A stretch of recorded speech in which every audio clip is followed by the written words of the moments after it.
Coach Freeze on Monday said he's expecting an awful lot of run from LSU. Is that what you guys think will happen? Oh yeah, I mean, if you watch film on them and you just look at everything they do, what they try to do is run the ball and they try to beat you with play action pass.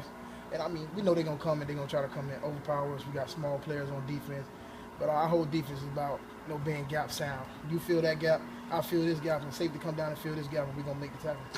Early in the season, at times, some teams had some success running between the tackles. Not much, but it happened a little bit. You guys have kind of shut that out the last few weeks. What's been the change?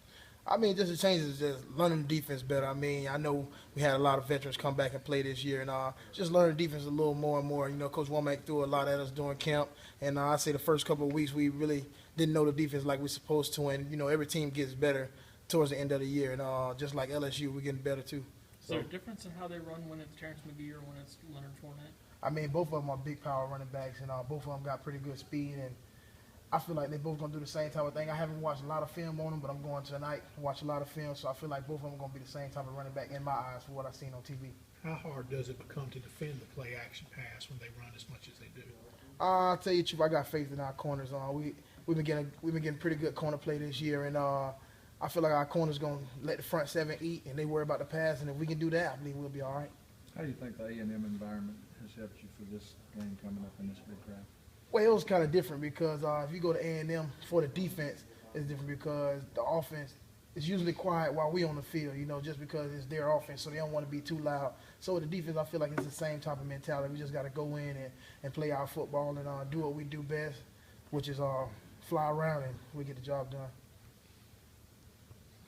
As a front seven guy, we always hear secondary guys talk about they love playing passing teams because they get an opportunity to get picks and all that stuff.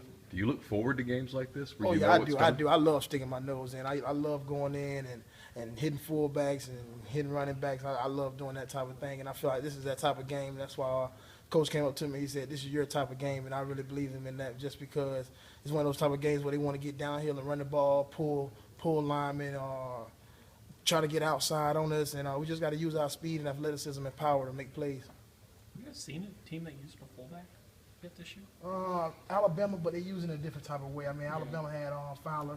He's a big physical fullback. He's a great fullback too, and I like what's number 41 for LSU. I like him. He's a very physical fullback. He comes at you head full of steam, and I feel like we just got to get used to playing that. And once we get started used to playing it, it'll be all right. Is that a challenge when you don't see that as much anymore in today's game, where you might see a fullback once, twice a year? I mean, is it difficult to prepare for teams like that? It is kind of difficult, but we kind of seen it. If you look at teams like Boise State, they didn't really have a fullback, but they had a big running back. You look at Alabama, had a big running back. I mean, even Texas A&M had a pretty big running back, even though they didn't just line up and play power football. I mean, so I feel like it all comes to filling the gap. And I mean, big running backs are big running backs anyway you look. You got Tennessee with a big running back. Everybody got big running backs these days. So I mean, we just got to capitalize and make plays.